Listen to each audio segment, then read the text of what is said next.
Hi bowl bakers! After showing you how to make mug cakes and even 3-layer cakes in the microwave, you probably think you've seen it all, but you ain't seen nothing yet. I am going to show you how you can make an incredible chocolate cake on the stove top, and all you need is a cake pan and a saucepan. Also, today is bonus video day thanks to my partnership with GoodCook. So after this video, I want you to go over to GoodCook's page and watch how you can make the best ever peach and blueberry crisp. The recipe for the chocolate stovetop cake can be found on biggerbolderbaking.com, along with all of the information about the tools that I use in this episode. Okay, let's start out in a nice large bowl. So first things first, room temperature butter. Now you want to make sure this is nice and soft so it whips up so much better. Next, we're going to add in some sugar. Then with a whisk, we're just going to mix this all up by hand. Now if you want to do it with an electric mixer, you can too, but this is a really simple cake just to do all by hand in one big bowl. So all you want to do is just cream it up until it's nice and pale in color. Okay, so I've been whipping this for around 2 minutes. Now I'm going to add in my eggs one by one. Mix your egg in well before you add in the next one. This recipe makes a really lovely soft cake, and it's very traditional in Ireland to make something like this. So now if you don't eat eggs, don't worry, you can always substitute them with applesauce or buttermilk, and you can check out my egg substitute chart and that will help you. Okay, this is looking great. Now we're going to add in our dry ingredients. So here I have a sieve and I'm going to add in my flour, baking powder to help it rise, and then unsweetened cocoa powder. Now the reason that I'm sieving this is because cocoa powder can tend to have lumps, so you want to make sure there's no lumps in your cake. And then just sift it all in. By doing this, you're actually letting a lot of air into your cake and making it nice and light. Okay, there we go. This is a really fast cake to make. Just go back in with your whisk and then just mix until it forms a batter.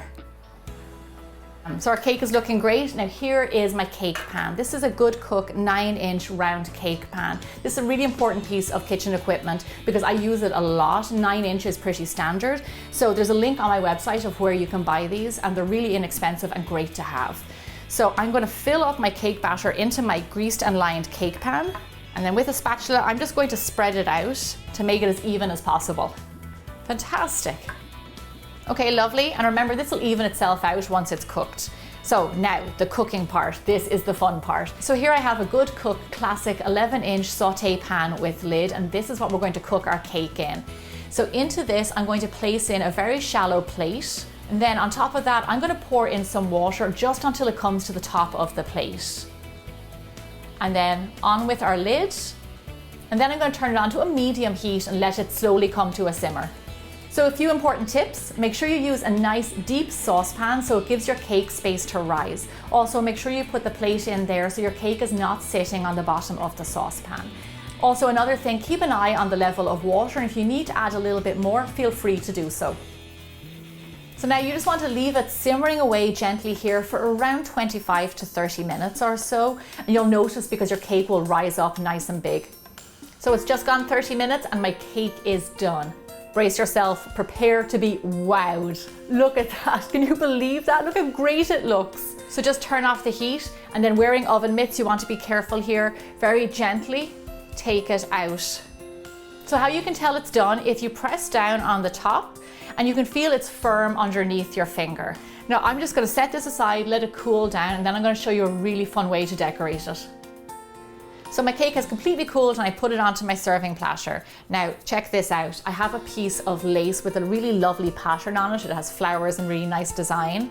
And all I'm going to do is just lay this on top of my cake and just kind of push it into place. You're not going to believe this. If you think you're not a cake decorator, check this out. I'm going to dust it very generously with powdered sugar. So you want to make sure that you are generous with this so the design does come through. So all over the top, could not be simpler. Look at that, instantly decorated cake, absolutely gorgeous. If you don't have lace, you can also do this with a doily. Get really creative, you'll be surprised what you find around your house. Now I'm going to cut myself a nice big slice. After all, I did go to all this trouble to make the cake. I can feel already, you see how soft that is? Check that out, super moist, really delicious chocolate cake.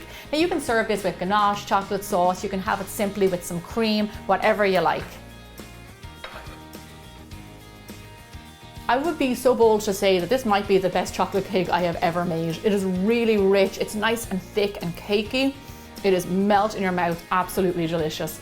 It's pretty incredible to think that you can make this whole entire cake on a stovetop. It makes me think what else you can make on a stovetop. So if you think this recipe was good, head over right now to the GoodCook page and see how you can make an incredible peach and blueberry crisp.